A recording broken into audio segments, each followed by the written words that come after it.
Cette fois, c'est inquiétant. À 10 contre 11, l'OGC Nice cède en seconde période contre Toulouse. Malgré les 9 points d'avance sur le premier relégable, Claude Puel l'avoue, il faut aller chercher le maintien.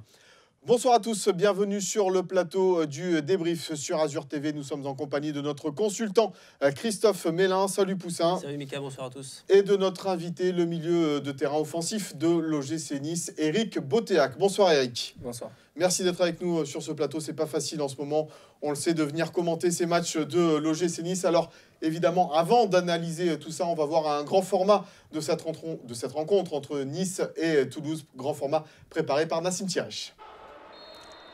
Et c'est parti pour cette 27e journée de Ligue 1. Le coup d'envoi donné par Toulouse à l'Alliance Riviera.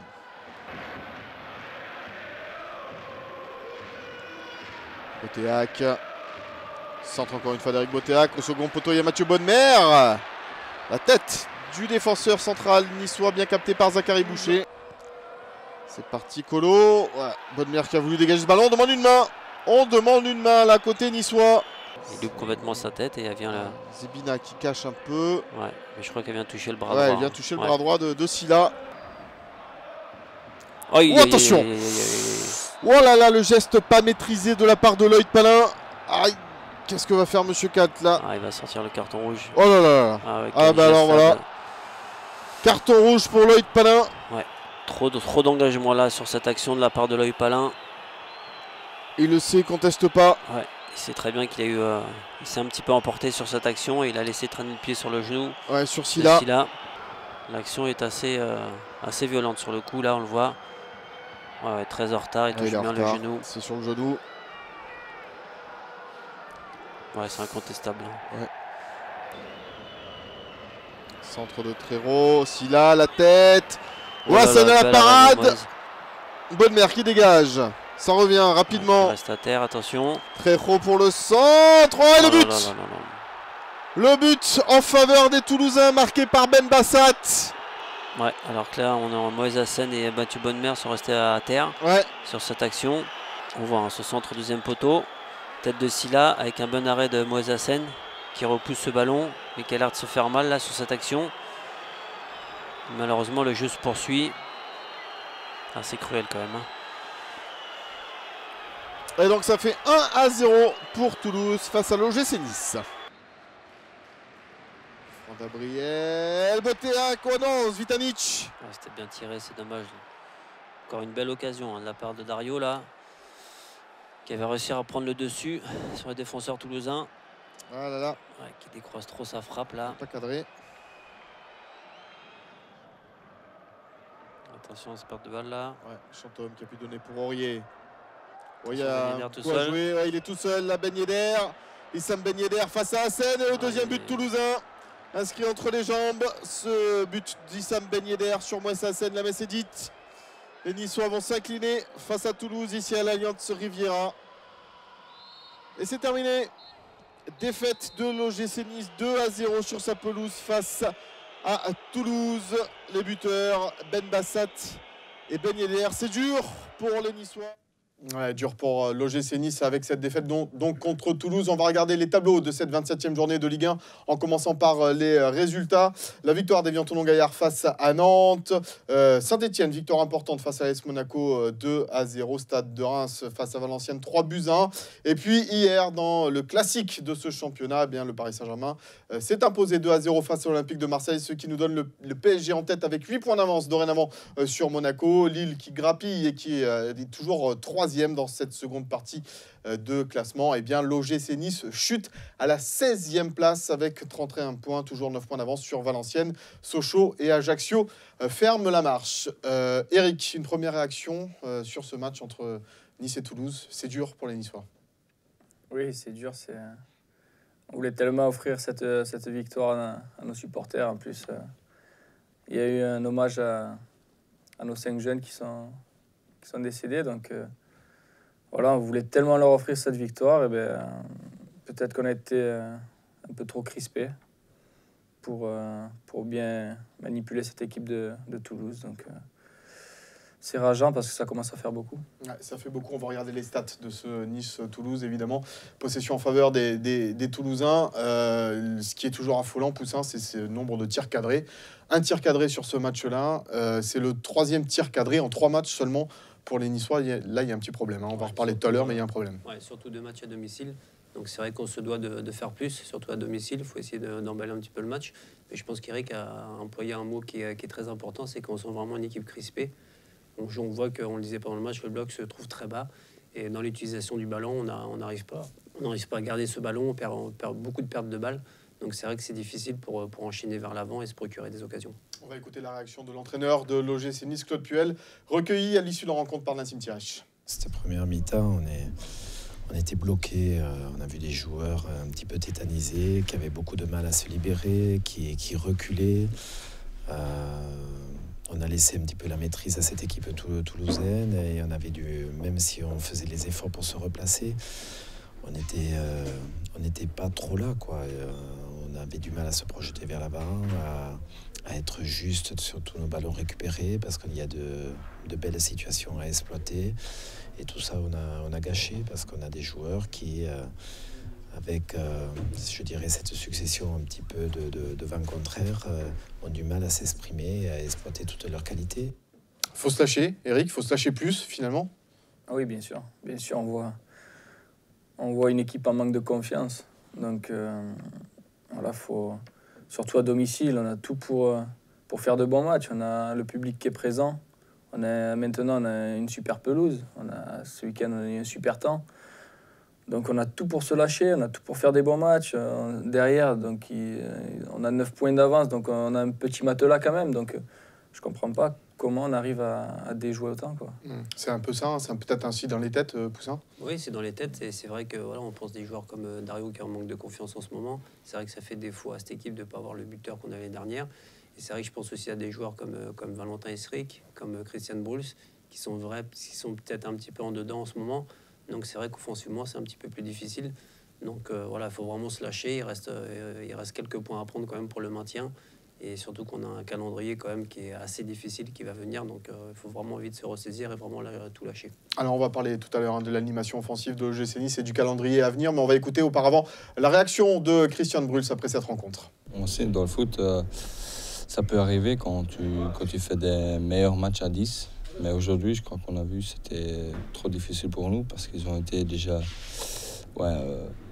un plus en mieux parce qu'ils ont joué 3-5-2 et c'est difficile à jouer. En plus, à 10, quand tu as un homme moins, c'est encore plus difficile. Il vous a perturbé ce milieu de terrain à 5 joueurs de Toulouse. Il y avait du monde. Pas facile de gagner tous les duels et la bataille du milieu. Non, pas facile. Après, c'est à nous de s'adapter. Enfin, moi, personnellement, j'ai pas trouvé que cette équipe de Toulouse était flamboyante. Ce milieu à 5, surtout que Aurier sur le côté était vachement haut. Donc, du coup, nous, les offensifs, on avait beaucoup d'espace. On se retrouvait un peu à 3, enfin 2 ailiers pour 2 centraux. Donc, non, j'ai pas trouvé spécialement cette équipe. Ouais, flamboyante. Alors, on va revoir le premier but inscrit par les Toulousains parce que c'est vrai que c'était un petit peu confus dans la surface de réparation. Il y a d'abord cette tête, l'arrêt d'Hassen. Là, il se fait mal, Moïse Hassen. Et puis derrière, Mathieu Bonnemer qui reste au sol. Du coup, mais c'est quand même compliqué, non, pour les Toulousains de sortir le ballon? Oui, c'est compliqué parce que le ballon reste dans la surface d'opération. Donc, l'action se poursuit. Donc, c'est difficile pour les joueurs de Toulouse de sortir le ballon, quoi. Mais on ne doit pas s'arrêter comme ça non plus sur l'action. On doit être un petit peu plus concentré sur cette action et malheureusement on a encaissé ce but sur cette action. C'est dommage, mais malheureusement c'est un peu la réalité du football. C'est un peu un coup du sort aussi, hein, parce que Eric, quand rien ne va, on se prend des buts aussi comme ça qu'on mérite peut-être pas de prendre parce que la parade d'Hassen, elle est bonne. Mathieu qui se fait marcher dessus derrière. C'est compliqué de prendre un but de cette façon-là. Oui, bien sûr. Comme disait Poussin, c'est vrai que c'est difficile pour Toulouse de s'arrêter sur une action offensive comme ça. Le seul qui aurait pu arrêter le jeu, c'est l'arbitre. L'arbitre qui aurait pu voir que Hassen retombe sur la barre derrière. Il aurait pu se faire gravement mal sur le coup. Mathieu qui reste par terre, il reste pas par terre pour rester par terre. Donc on voit clairement qu'il se fait marcher dessus. Il aurait pu arrêter le jeu, couper l'action et siffler une faute. Écoute, il n'a pas fait, ça fait partie du jeu. On sait qu'en ce moment, il n'y a rien pour nous. C'est à nous d'aller chercher les choses et il va falloir le faire parce qu'il ne reste pas énormément de matchs non plus et on n'a pas beaucoup de points. On va écouter Timothée Kolodziejczak. Il était au cœur de l'action, évidemment, de ce premier but toulousain. Il nous raconte sa vision des choses. Ouais, je pense que quand Bot dégage, il se fait toucher et tout le monde s'arrête. Eux continuent à jouer, donc tout le monde a été surpris. Donc voilà, et après, l'arbitre signale rien du tout. Donc ils en ont profité et marqué.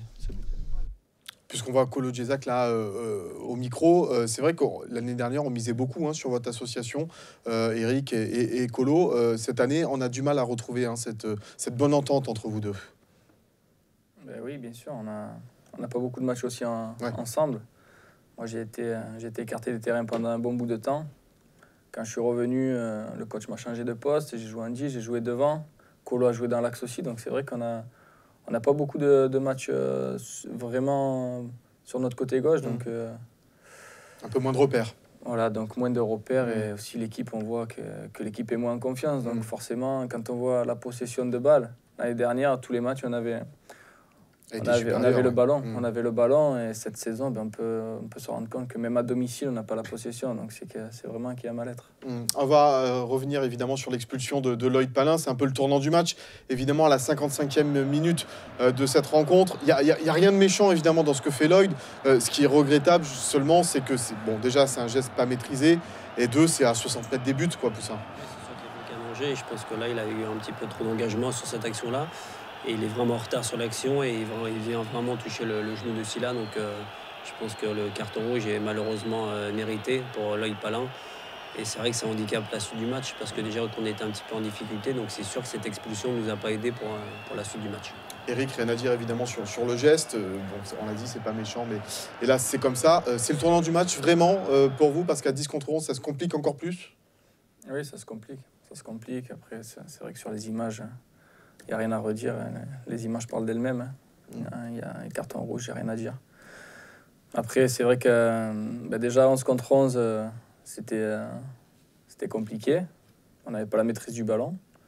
Alors à 10, on se tire une balle dans le pied encore une fois de plus. Donc, Pourtant, Nice a réagi quand même un peu, Poussin. Même après l'ouverture du score, on a senti quand même les Aiglons en vouloir. Oui, ils ont poussé un petit peu après l'expulsion, mais malheureusement, après, c'est quand même difficile de jouer autant de temps à 10 contre 11, surtout qu'on était quand même vraiment en difficulté, qu'on avait du mal à maîtriser le ballon, à mettre en danger cette équipe de Toulouse. Donc c'est sûr qu'on s'est un petit peu compliqué la tâche. Alors Nice n'a plus marqué en championnat depuis 4 matchs maintenant. Les occasions se font également rares. Et Christophe, on va parler évidemment de tout ça à travers le Poussinaille de la semaine.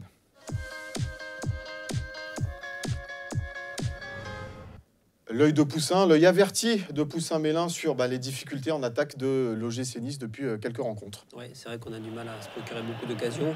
Là, c'est vrai que le recruteur direct fait du bien parce qu'il essaie de mettre beaucoup de sang dans la surface de la préparation. Donc ça amène toujours du danger dans la surface adverse.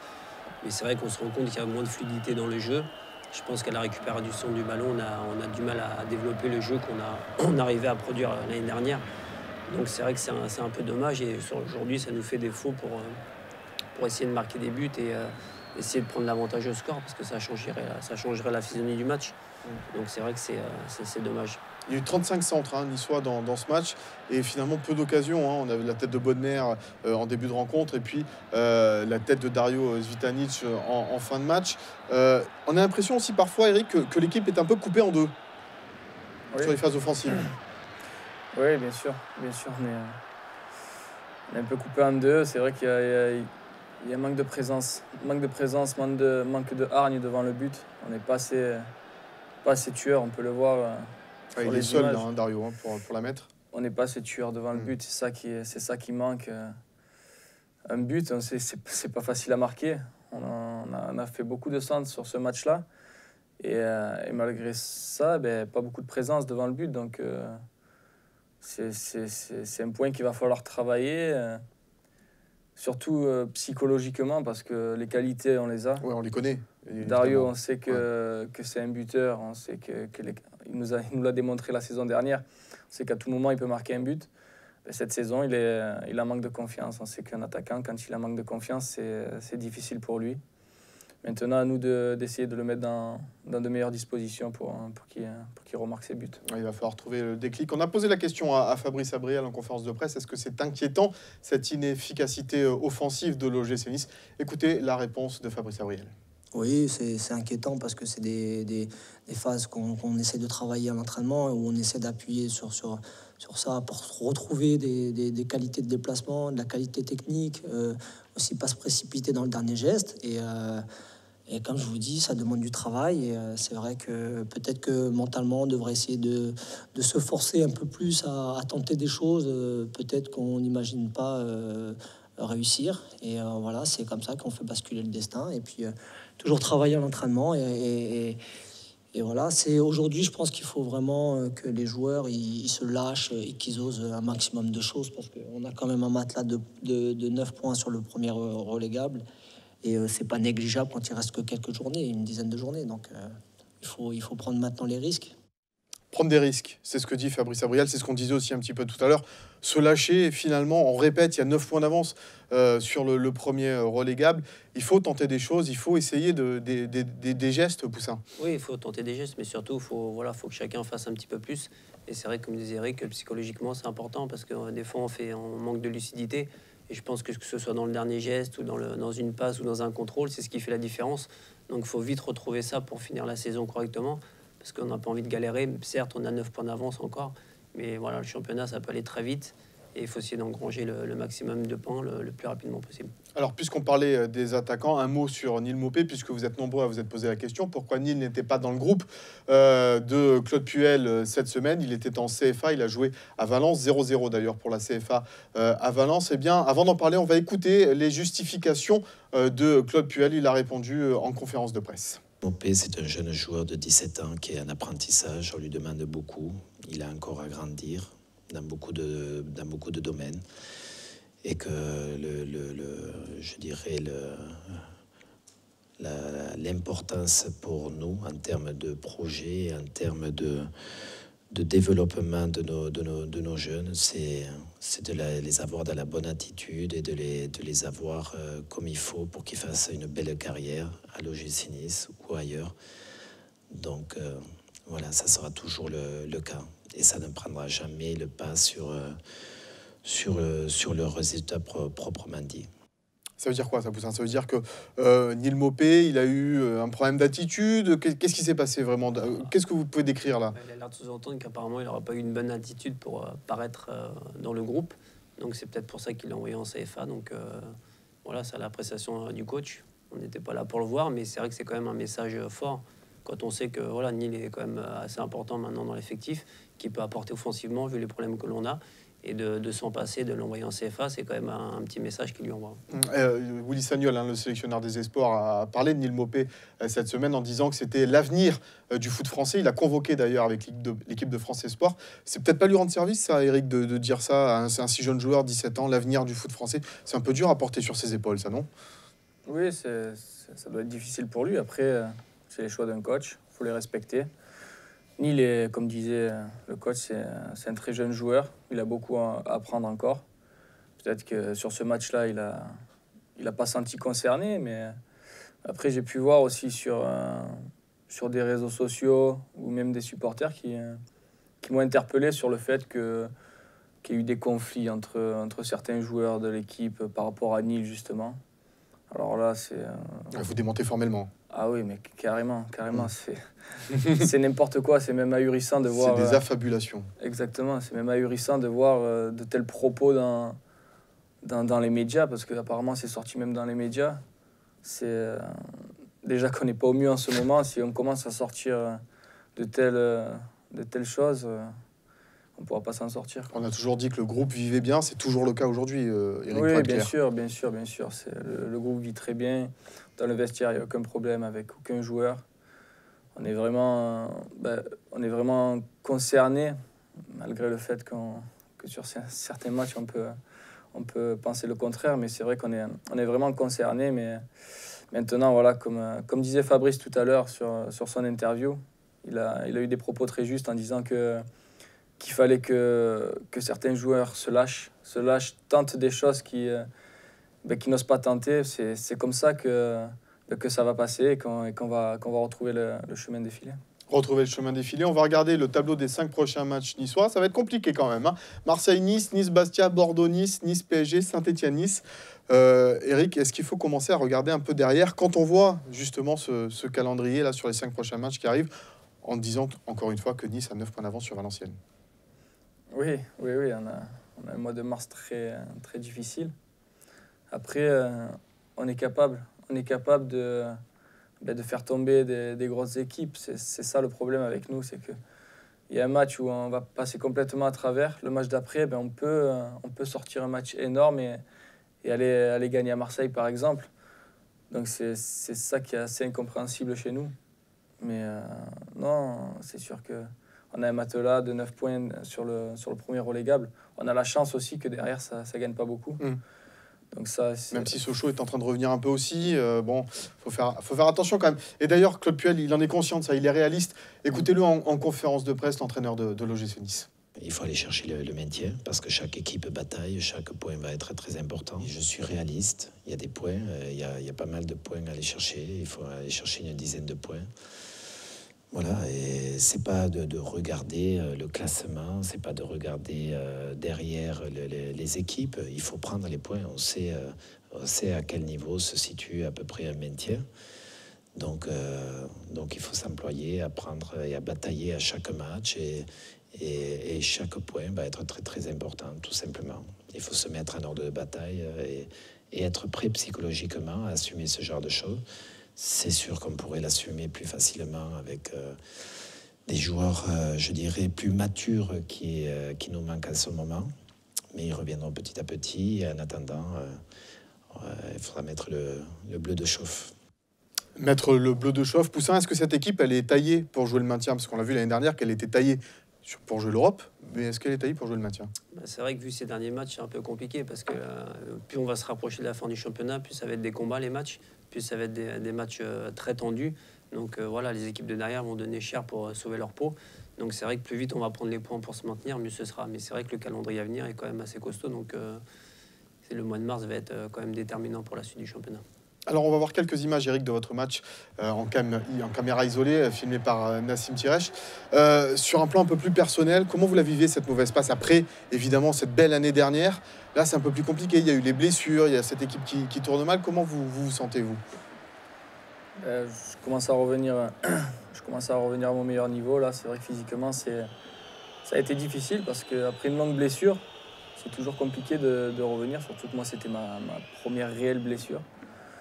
Donc, surtout que j'ai toujours quelques difficultés avec mon genou, il me fait encore mal. Donc ça commence à faire long là. Je pensais pas en avoir pour autant de temps. On va voir hein, sur ces images, vous avez frappé pied droit évidemment, et derrière, oui, un peu mal. Hein. Ouais. Un peu compliqué de toujours frapper pied droit. C'est sur ce coup que je me fais mal. Ouais. Je savais que le pied droit, c'est pas encore le top. Au niveau des passes, des petites transversales tendues, ça va, mais c'est vrai qu'au niveau des frappes, c'est encore trop tôt.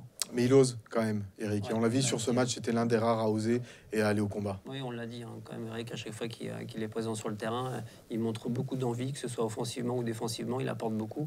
Donc c'est vrai que c'est tout à son honneur et je pense que voilà, toute l'équipe devrait prendre aussi exemple sur lui. C'est pas pour ça qu'il est là que je dis ça. Hein. C'est vraiment réaliste, c'est vraiment objectif.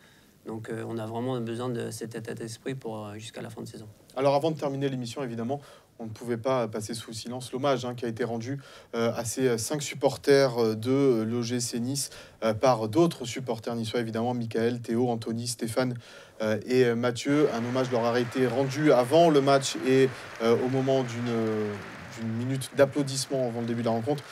Eric, évidemment, tout ça, tout ce qu'on dit là avant, c'est du football. Et ça permet de relativiser les choses. Exactement. Quand on voit de telles choses, parfois la vie est cruelle.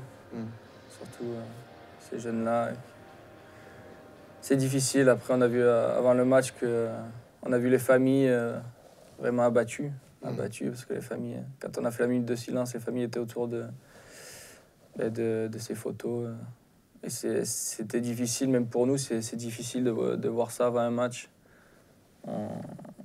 Évidemment. Voilà, faut relativiser un peu. Il faut relativiser bien sûr les choses et on pense évidemment aux familles de ces supporters décédés. On espère que ça va vous donner aussi la force de bien terminer cette saison. Le prochain match du gym, c'est contre l'Olympique de Marseille vendredi soir. Gros match, on l'a dit, à venir vendredi 7 mars à 20h30. Eric, il faut s'inspirer du match en coupe. Vous n'y étiez pas, ce match en coupe, mais victoire 5-4 des Aiglons. L'esprit était là. Il faut aller dans ce même état d'esprit là à Marseille. Oui, bien sûr. Il faut aller dans un esprit de guerrier là-bas, parce que ça va être un match de combattants. Après, Marseille n'est pas dans la même période que lorsqu'on les a affrontés en coupe. Ils vont un peu mieux. Ils vont beaucoup mieux.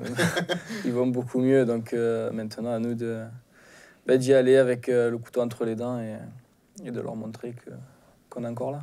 Les rendez-vous au GC Nice sur Azur TV cette semaine, les conférences de presse rediffusées lundi et mercredi à 23h30. Marseille-Nice donc lundi diffusé sur Azur TV à 19h30 et le débrief évidemment lundi à 21h pour revenir sur ce match entre Marseille et Nice. Poussin, merci beaucoup. Merci. À la semaine prochaine. Eric, merci. Bon courage, bonne continuation, bon match face à l'OM. On compte sur vous évidemment et sur vos coéquipiers pour essayer de ramener quelque chose de là-bas. Et puis petite nouveauté cette semaine dans le débrief, on se quitte avec l'inside de la semaine, les images un petit peu, les à côté de cette rencontre entre Nice et Toulouse, des images réalisées par Nassim Tirech. Bonne fin de soirée sur Azur TV.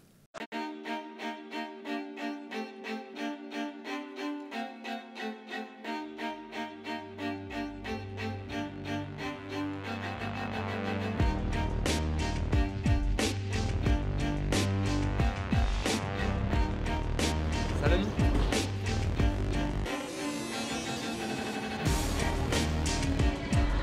Arrête de me filmer.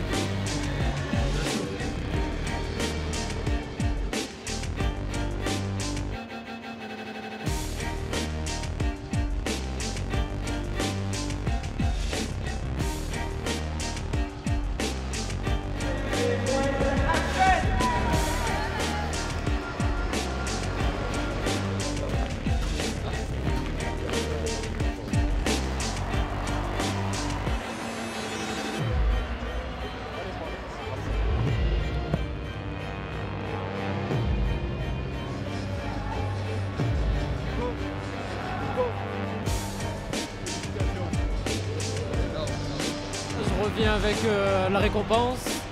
Ça me fait vraiment plaisir de venir ici avec cette ceinture. Pour moi, c'est une récompense. Je leur souhaite autant de réussite qu'à moi, c'est-à-dire la victoire. Donc j'espère que ça va leur donner de l'inspiration ce soir et qu'ils vont remporter la victoire. Comme tous les jours, je suis derrière et ce soir particulièrement, je crie encore plus fort.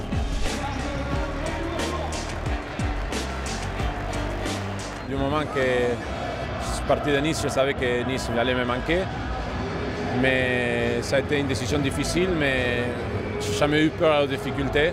C'est un bon championnat, un bon club, mais c'est sûr qu'on ne peut pas la comparer aux années vécues ici à Nice. Ça a été de très bonnes années. Et Nice, ça me manque, mais bon, c'est la carrière en footballeur, c'est la vie. Mais bon, dès que je peux, je reviens. L'ambiance, je le connais déjà. On sait ce qu'ils sont capables, les supporters de Nice. Il est à moitié rempli, mais comme d'habitude, ils se font entendre.